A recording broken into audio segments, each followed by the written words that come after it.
Destiny 2 is in big trouble, and it's undeniably Bungie's fault. Destiny is going to have one last final expansion with the final shape, and then after that, Bungie will be letting off the gas and taking a bit more of a passive approach to supporting the game, but Destiny 2 is about to enter its final act and will crescendo with the conclusion of the final shape. But how did we get here exactly? And after all of the extremely high ups and downs that Destiny 2 and Bungie have gone through the past couple of years, how have we gotten to the position where we are, where shortly after this, Bungie is going to be letting Destiny 2 ride into the sunset?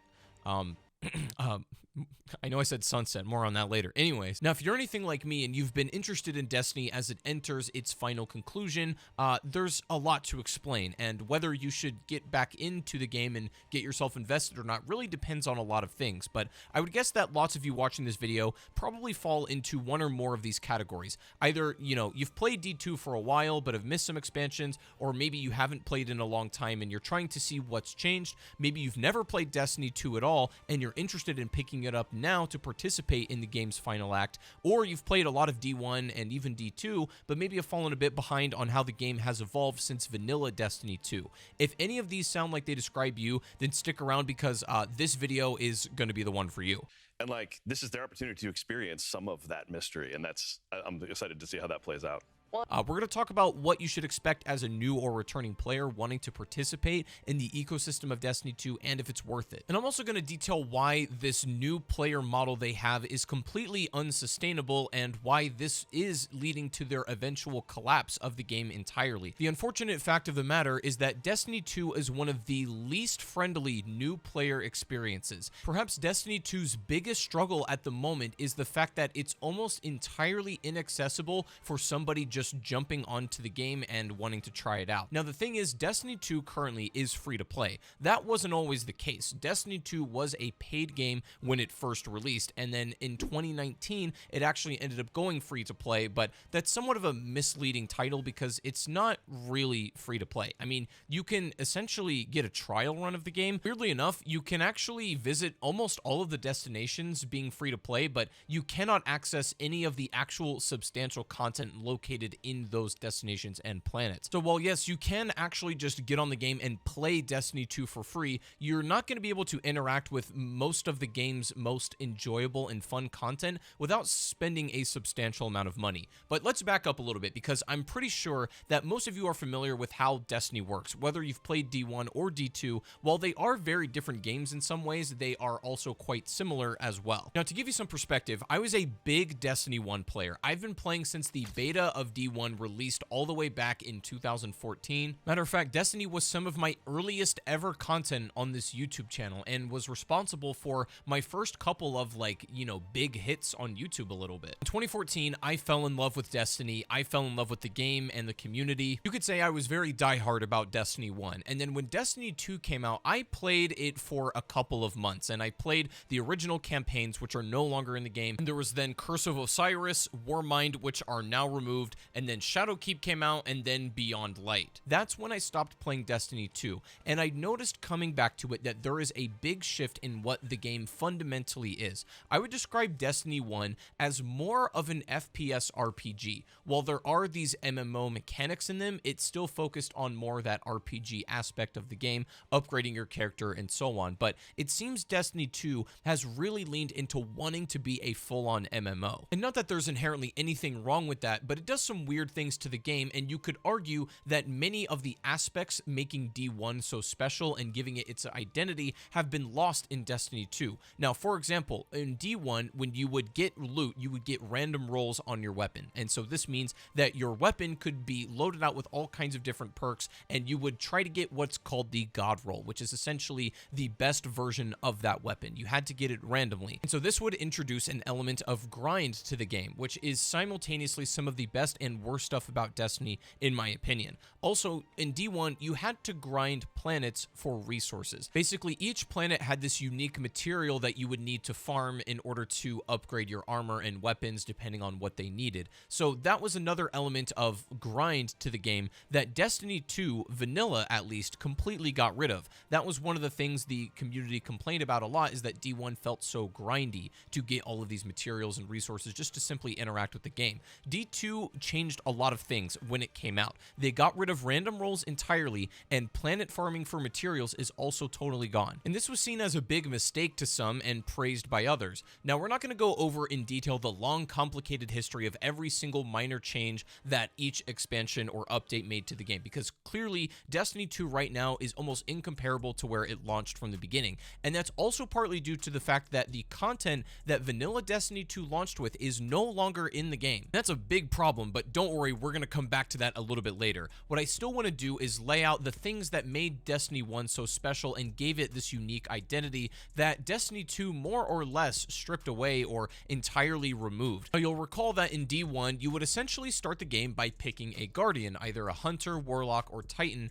and upon starting, you would be very low light level, and you would have armor and gear that would be this sort of gray rarity. And as you would progress through the story in the game, you would get stuff like this, you would get a green engram. That green engram would be a step up and slightly better gear than the weapon and armor you were using, and then you would eventually, play some harder content, and eventually you would start getting blue engrams, this more rare stuff, and that would, incrementally power you up too. And then if you're getting real crazy, you would maybe get some purple engrams, some legendary items, a few of the best things in the game, respectively, with armor and guns. And if you got real wild, occasionally you would come across an exotic engram. If you were doing some endgame content or did something very difficult like a raid, you might get an exotic, and they felt incredibly satisfying and special. This problem still did sort of exist in vanilla Destiny 2. It's the fact that exotics and legendaries have simply become the norm. If you play Destiny 2 right now, the entire system of green and blue engrams are practically non-existent. You will never see loot like that.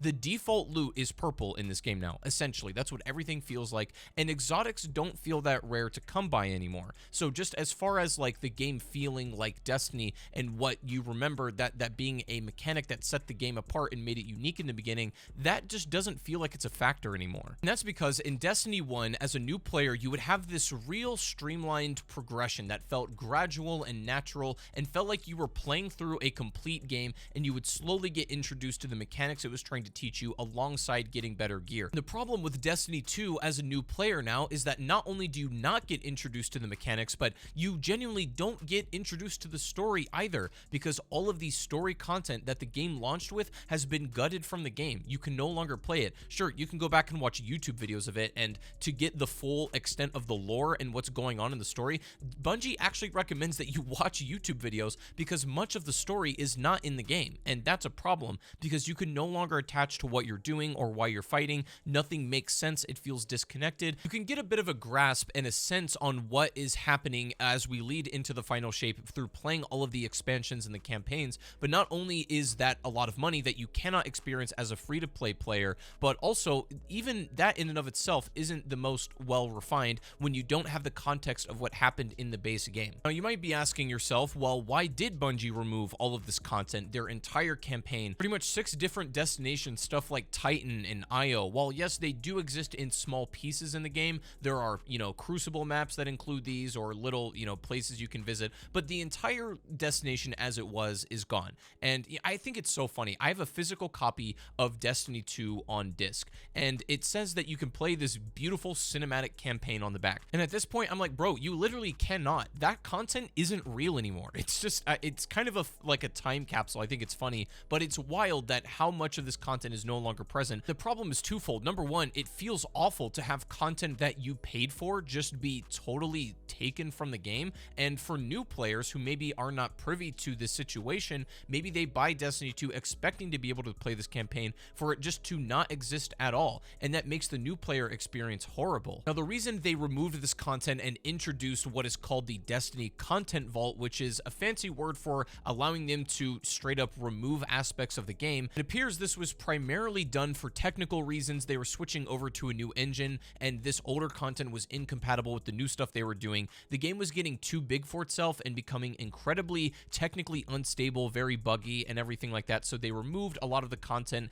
that was just simply not working with the new stuff. But also, it appears that these older consoles are not able to run what Destiny wants to do or the scale they want to have of their game. Look, I understand that not everyone has a new console. PS5s and new Xboxes aren't the easiest thing to come by these days, but at the same time, it feels crazy that the final shape being developed for Destiny 2 in 2024 is being developed for the same exact hardware that the Destiny 1 beta was on. To me, that is absolutely insane, and honestly, I would lay 90% of Bungie and Destiny 2's problems at the feet of the fact that hardware is just so outdated at this point that the scale of their game was probably getting too big to run on these older generations of hardware, you know, smoothly and at the quality level they want. It was just impossible. So, you know, it's a tough position because I feel like they should have made Destiny 3 a long time ago, personally, but I understand why they didn't. On the other side of that, I also don't feel like Bungie should make Destiny 3 until they can comfortably leave the older generations of hardware behind,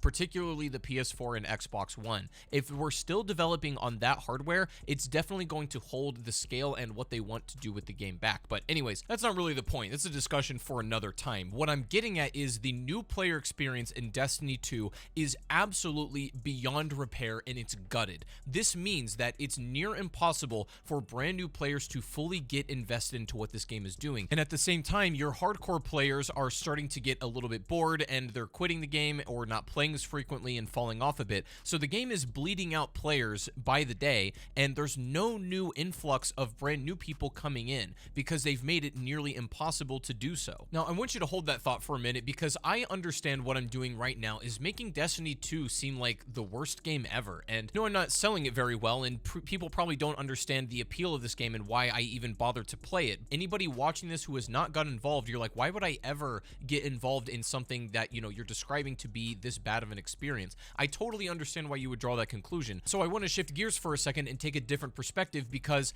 I also love Destiny. I'm so passionate about this game, and I have been since Destiny 1, and that's why it's so frustrating and I get fired up about missteps that they take because I want to see this game succeed and do well, and I want to love it. I would describe Destiny 2 as the worst best game ever. Destiny at its best is such an amazing gaming experience, genuinely unforgettable. Some of your most exciting, exhilarating, and memorable gaming moments are going to take place when you're playing Destiny with your friends. I know all of you who are watching this video, if you've ever played Destiny in your life, you know what I'm talking about. You know those unforgettable experiences that you had with your friends that you can recall clear as day right now. That's what the game is made for. Completing raids with your friends, getting the god roll after, you know, trial and hours of gameplay feels like so exhilarating that you'll remember it literally as long as you live. It's a special game, and Bungie knows how to make video games. I mean, clearly this was their project after working on Halo,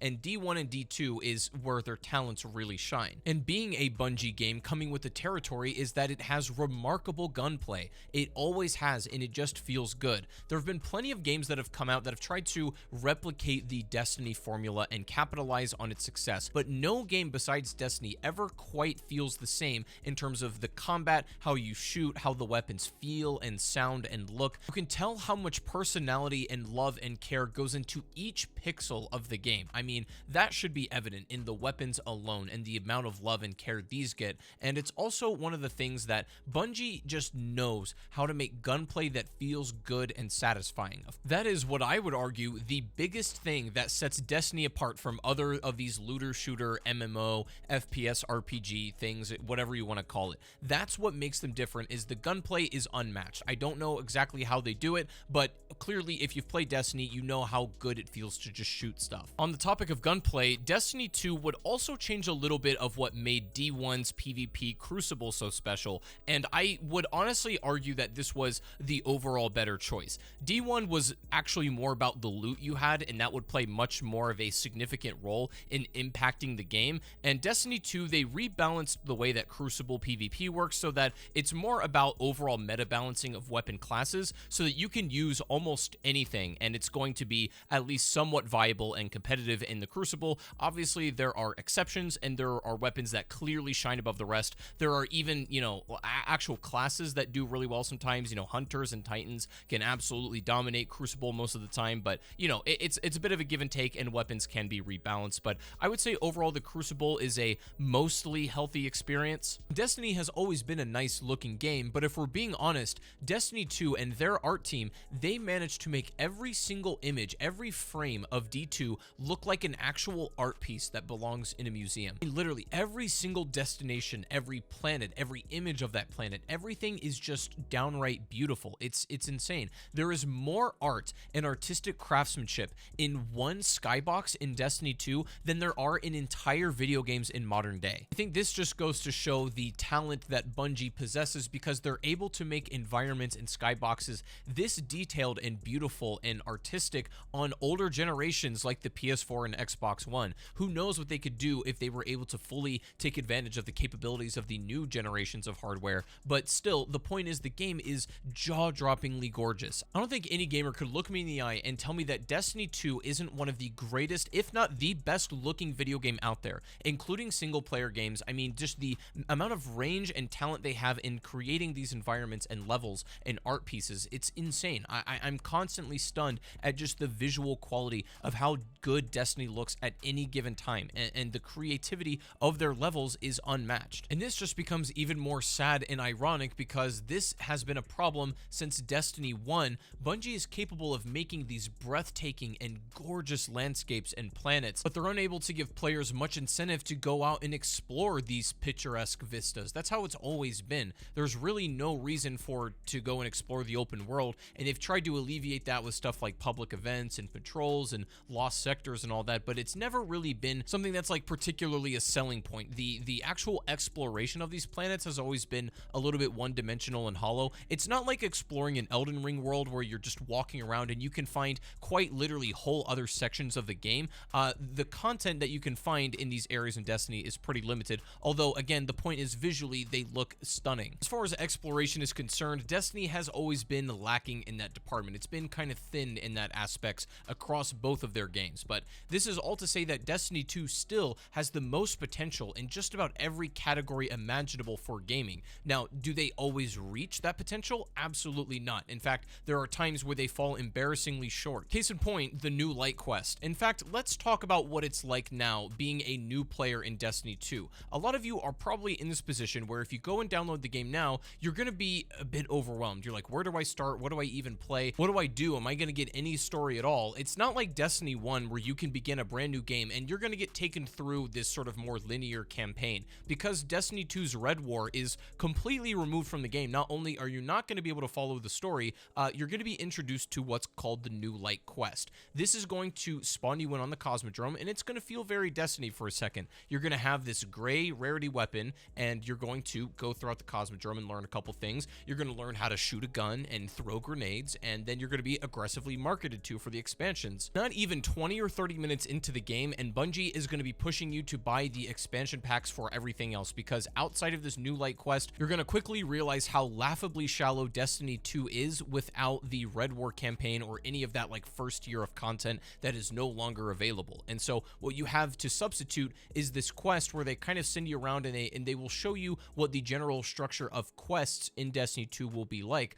But the problem with this is they show you in the first 2 hours just basically how to shoot and throw grenades and how to play an FPS game, but they don't show you how to play Destiny 2. What I mean by that is they just don't explain to you at all how any of these Destiny 2 unique systems work. They don't go into any real detail about explaining subclasses and how they work and how you can upgrade them through aspects and fragments. In D1, almost everything that you could upgrade in terms of armor and weapons was just done on like a normal progression tree path. However, in Destiny 2, the weapon and armor progression is a lot less straightforward. You're not just simply going through an upgrade tree anymore. You have all of these different perks that you can select from. You essentially have much more tools at your disposal, and this is more about building a unique class and a unique play style that works for you. It's about build crafting essentially, not just simply going through an upgrade tree, which is a good and bad thing in my opinion, but Destiny 2 really just doesn't do a good job of explaining this to new players at all. They teach you how to throw grenades, and that's cool, but to anybody who knows how to play a first-person shooter, the first 2 hours of the new Light Quest are going to feel very tedious and irrelevant and just frankly kind of boring. And the problem comes when trying to understand these other brand new fundamental game systems. You don't have any companion to really help you out. What you got to rely on is maybe having a real friend that can explain this stuff to you, but not everybody has a friend that's intimately familiar with the systems of Destiny 2. They can't, tell you how red border weapons work and weapon catalysts and perks and all this stuff. To their credit, they at least try to show you how exotic quests work, but it's also very much botched here because they fumble it very hard. Unless you already know who Cade 6 is, you go on his quest to get Risk Runner, but then you're like, if you don't know who Cade 6 is, they don't explain it in Destiny 2, and you're going on this random quest for some guy you don't know to get a gun that you don't really have any reason to care about. But they show you how it works basically, but without any of the context, and that also is made worse by ripping apart the story. It's like this hard juxtaposition of, okay, I understand how to play a first-person shooter, got it, and instead of gradually easing you into these, new mechanics and allowing you to interact with them, they just throw you to the wolves as soon as you get the tower, and then they're like, go play whatever you want. And this is made even worse by the fact that, in D1 or even vanilla D2, you would play the game in a much more linear way, and you would get gear that would prepare you for, the next encounter or the next moment in the story. But in Destiny 2 now, let's say you have all of the expansions and you just get done with the new light quest. You're like, where do I start? And what do I do? The problem is you get given gear that is the light level where you can pretty much play in-game content as of right now. And this means that you have enough powerful gear to play any content in the game at any point. And that might not sound like a bad thing because it's giving you this ultimate sense of freedom, but also you have no direction of what to even do. And the game does not tell you at all what you should start with. I mean, right now, if you kind of want to go in chronological order, you would start with something like Shadowkeep and then maybe go do Beyond Light or whatever. But much of the earlier content that was a predecessor to this stuff just isn't available anymore. So you're left feeling very disconnected and overwhelmed with the amount of content in front of you. You can jump around and play whatever you want at any point, and it just feels directionless and weird, and more so to the point, there is no sense of progression either. I cannot stress enough how important it was to Destiny's core gameplay to start with very, just default gear and then slowly work your way up through green and then blue and then into purple gear and then getting the occasional exotic engram, which felt, very powerful in that moment. And I almost forgot about this, but in D2, they hand out exotics like they're candy, but in the new light quest, you get your first exotic in the first 10-20 minutes of playing. Let's fucking go. Let's go, I guess. Which feels crazy in comparison, where those felt, very sought after. That was like the best loot in the game. And now just to be given this exotic right off the bat and then getting legendary gear into your first 10 minutes or so, it's like, what's the point of even progressing your gear? The only form of progression you have is chasing like specific weapons that you would get from either a random roll or weapon crafting. And so in Destiny 2, you just don't have that anymore. Even if you have all the expansions and you beat the new light quest and you go and start playing these like campaigns, you're gonna get gear that is of the same level as what you already have basically, and unless you want a certain exotic from those expansions, there's no real reason to play that content. I mean, outside of experiencing the story if you really want to, but if you don't care about that, or if you just want to watch the story on a YouTube video and don't want to play it yourself, then there's no reason to play these earlier expansions at all, again, unless you want the exotic. And this problem has been made only even worse after Bungie's biggest up ever. I mentioned sunset earlier in the video, and to anybody, who doesn't love a nice, beautiful sunset? Destiny is a beautiful game, and sunset sounds like a beautiful term for what they're doing. And Destiny was announcing that they were going to be sunsetting some of their content. Now, to be fair, this isn't the first time they've done this. They actually sunset a lot of their weapons in D1, particularly stuff like Galahorn. But let's back up for just a sec, because what exactly is sunsetting? Now, this is the concept of taking old loot and gear that has been present in the game and giving it a power cap so that that gear will no longer be viable or relevant for the upcoming future content. In theory, this should work, and sunsetting doesn't always have to have a negative connotation, but in the context of Destiny 2, it almost always does. The problem with how they did sunsetting in D2 was not only the fact that they didn't commit to it, and in fact, in the final shape, any remnants of sunsetting will be gone in about a month's time, so it's really irrelevant now. now. But when they first decided to introduce sunsetting, they went about it in the worst way possible. Imagine for a moment that you've grinded hundreds, if not thousands of hours to get specific weapons and gear that you like. You've absolutely fallen in love with these and grown attached to these weapons, as most players do who play this game for a long time have. And then Destiny and Bungie announced that the gear that you currently have is going to be power capped, and that you're going to have to use new stuff if you want to keep up with the future content and current meta. In theory, sunsetting should keep the meta fresh at any given possible moment, so that all of the old content doesn't get power crept so hard that that's the only stuff people are using. Again, in theory, this should work, but the problem was their execution after the Beyond Light expansion is that they sunset all of this old gear that people fell in love with over the last year or two. And basically, they gave you no alternatives to the stuff that you were already using. Not only was there just a limited volume of weapons to pull from, but they also had no viable options for certain weapon classes. Yeah, and that's And that's all bad enough, but hang on a second, because it gets much worse.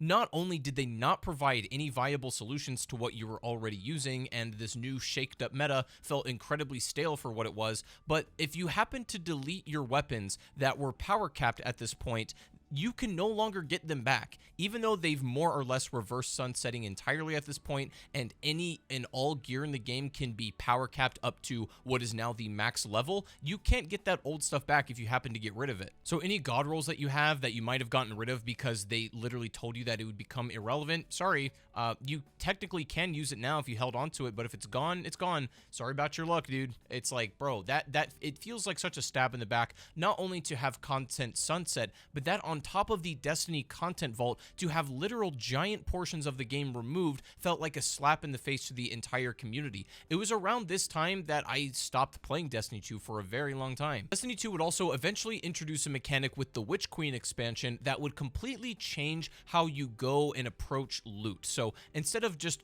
going endlessly grinding to get a god roll, you now have the system that are these red border weapons, and this gives you the ability to craft specific weapons with perks that you manually choose. And so what this does mean is that you can get exactly what you want if you just craft it, but it also takes away the incentive to ever play that content again once you've crafted the weapon that you were going after. This is the whole debate the community is having of whether weapon crafting or rolling for RNG is better. Because on one hand, it feels nice to get enough red border weapons and just be able to make exactly what you want without having to put up with RNG. And with how big the current loot pool is and all of the gear that's in the game, sometimes this RNG can be an absolute nightmare, and I totally understand that. But at the same time, if you've already gotten the literal most optimized gear that you can ever get out of that particular piece of content, what reason would you ever have to play it again if there's no chance of getting something better? And so this is where this whole replayability stuff comes in, and this is another tricky problem that Destiny 2 and Bungie have not been able to fully solve. The community is essentially split right down the middle about whether weapon crafting is a good or bad thing for the game, and I just think it's complicated on both sides. So the point of all that was, if you play Destiny 2 now, whether you're a brand new player or somebody who's returning after a while, at this moment in time, you can use literally whatever gear you want and bring it up to the current power cap. But at the same time, that makes a lot of this older legacy content just completely irrelevant to play unless you want to just go do it for the fun of it. So in the worst case scenario, you could get Destiny 2 and be like, I want to play the game. You would have a very lackluster New Light experience, and then as soon as your introduction to the game is up, if you don't have any interest in playing these campaigns, these older expansions, just for the sake of it, because you already have the gear that's essentially ready for at least Lightfall, but then also going into the final shape, you would be like, well, there's honestly nothing to do. But I mean, of course, that's not really the case, because you have your weekly bounties, you can play raids to get gear, you can do strikes and, play Crucible, all that stuff, and that will give you newer and better gear. You'll still get stuff like upgrade materials for all of your weapons and gear, and that's cool and everything, but my whole point with this is that the entire sense of progression of starting from a new light guardian and growing into something powerful slowly and gradually over time in a natural way, that's all gone. There's no linearity to this anymore. You get given this certain power level, and then you can play anything in the game at your own whim, and that just doesn't really feel right for what Destiny originally was going for. I would even argue Destiny 2 Vanilla did not see this problem coming, and they certainly didn't want this for the game. I think all of this weird progression and this terrible new player experience is all a result of the Destiny content vaulting and also sunsetting.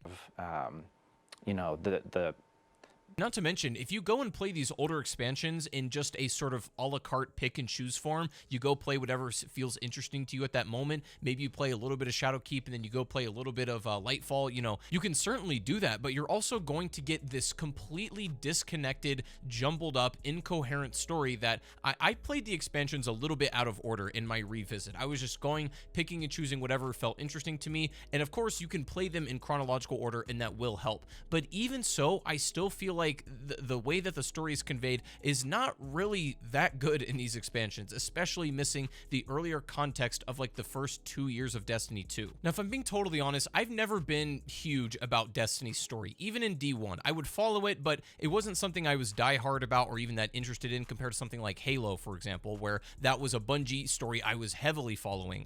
Destiny just never really was that for me. I like Destiny for its gameplay and for other reasons, but its story was never really its draw. But even so, it gave me something to attach onto a little bit, and I was at least following to some degree. In Destiny 2, I know the Witness hates us, and I know he's a powerful guy, and I know that at the end of Lightfall, he like almost rizzed my ghost up where he became like entranced and almost completely died or went under the Witness's control or something. I mean, he's got like, you know, like the light skin stare, like, I get it, bro, like, fair enough, but at the same time, I just don't really, I understand the Witness is the most powerful threat or whatever, but basically what I'm getting at is playing through these campaigns, you're gonna have a very loose and vague understanding of anything that's going on. I mean, even playing Lightfall doesn't really help a whole lot. They spend the entire time talking about the Veil, which I spent 90% of the time not even knowing what the Veil was, even though they mentioned it 8 billion times. It was a little bit of an odd story structure, and I'm not sure that really improved over time, and I don't know if the final shape is going to do better in that regard, but I guess we'll have to wait and see. Now, besides these story missions, the exotics, and some of the gear that you would get out of these expansions, they're not totally pointless because it is worth talking about the unique subclasses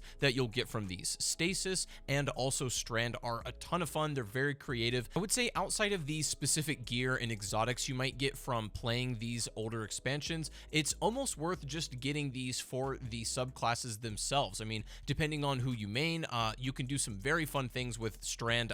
It's actually one of my favorites. And listen, I'm a D1 Warlock type of guy. I like Voidwalker, I like Blink, but even then, Strand will sometimes get me to fold, and I will run that for like a long time. It's a lot of fun. Then when the Final Shape expansion comes out with the Prismatic subclass, it'll allow you to pull an ability from each of these subclasses in the game right now. So you could have a Stasis Grenade with a Void Melee or something like that. You can mix and match these, and I think there's a lot of fun potential there. Prismatic also, I believe, will have its own unique grenade, so like, you know, there's some cool stuff there as well, but and it just helps this legacy content hopefully have a little bit more replay value outside of, you know, basically stripping it down as they have done. Now, I would be remiss if we didn't briefly talk about the microtransactions and the monetization system of Destiny 2, because as we mentioned, it's now a free-to-play game, and with a game being free-to-play, that automatically comes with some implications of how they're going to market other content in the game to you, particularly microtransactions in the Eververse store. So the thing is, not only will the game outright award you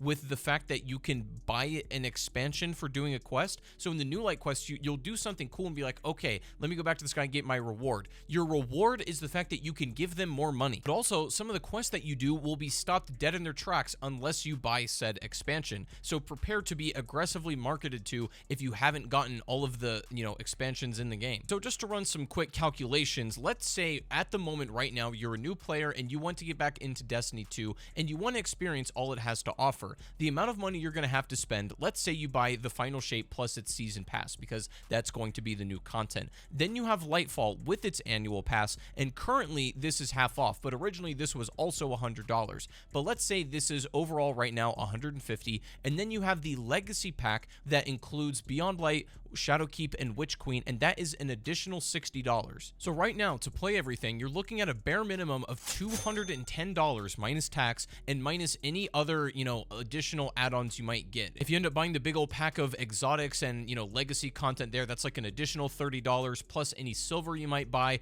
Maybe that's another $50 to $100, but basically you can spend tons of money from there on out to get all of the microtransactions, but you're looking just to play essentially what is, I'm going to call the base game with with its content is at least $210. Now, that's just playable content, but if you dip into the Eververse store, you have this system where it has two systems of currency. You have Bright Dust, which is an earnable in-game free currency that you can just get by playing the game. And then you have Silver, which is what you spend real hard cash for. And it's clear by this system that they market most of their actual really good cosmetics under Silver. You will not really get great stuff through Bright Dust, but also not only are you just barred from microtransactions using Silver, but there are also things called dungeon keys that you have to buy separately if you want to play a certain dungeon on a planet. I understand why they do this, but it just feels kind of bad to have to pay an additional $10 for one dungeon key. And it has the same problem as I described before. If the gear and the weapons that are in that dungeon are not particularly interesting to you, if they don't work for your build or you just don't want that stuff,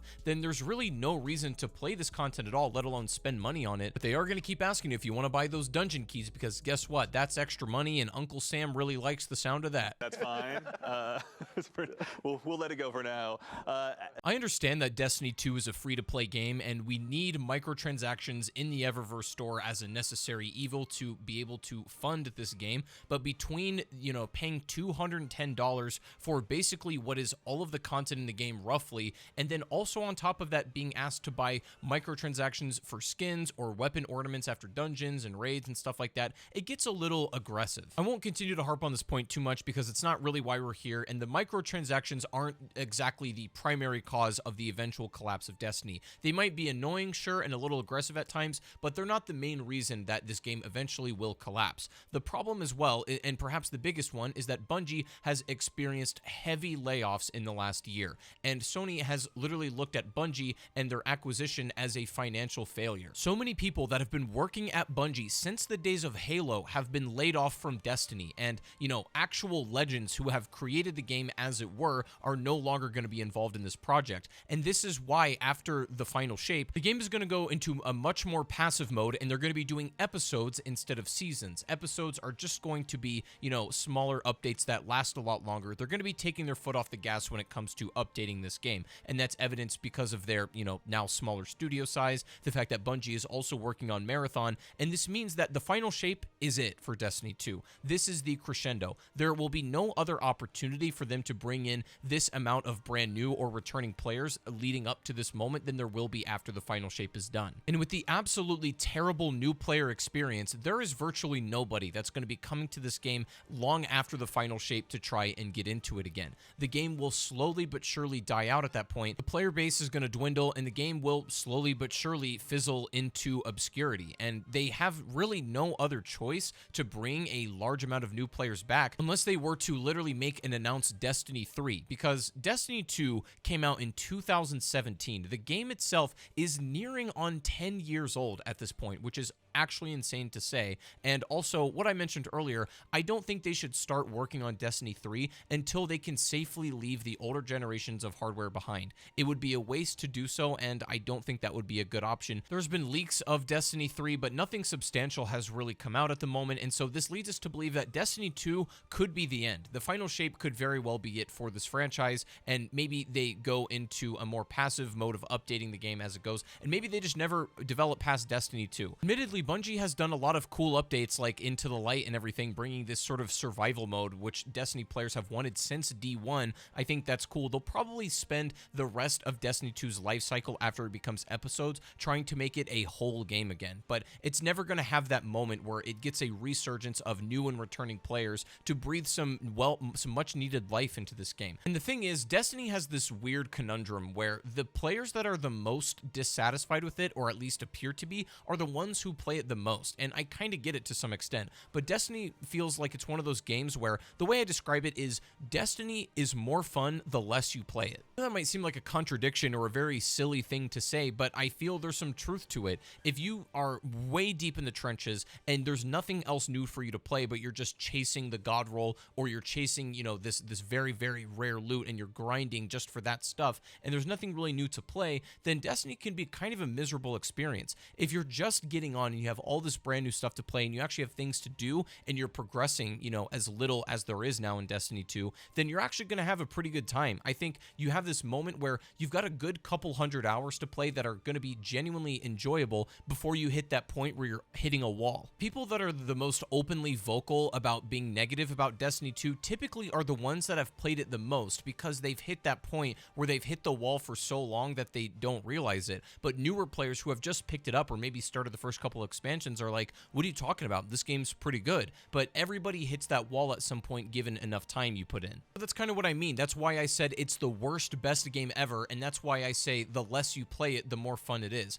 If you're feeling burnt out on Destiny, odds are you've probably just played it too much and for too long. And coming back to it every so often and just playing content when there is new stuff to do, it can actually be a very enjoyable experience if you step away from it for a while. And that's a really weird situation for a video game to be in, but it's the most fun I've had with Destiny in a long time because I haven't played it in a long time. And that's why I'm excited for the final shape. Regardless of its quality, I'm sure it's going to be really good, but after all is said and done, it's going to have this big peak moment, and afterwards, it's just going to simply start to fizzle out and fade into obscurity. The player base is going to dwindle as Bungie takes a lot more of a passive role in supporting the game, and it will always retain its core player base, but it is going to become much smaller and much thinner. The reason why I'm making this video is because I feel this is one of the last opportunities I have to talk to the community at large and maybe players who have become interested in it and maybe have thought about picking it up again, if it's a right fit for them or not. I'm going to say that the charm and progression of Destiny 1, a lot of the things that made that game special, or even Vanilla D2,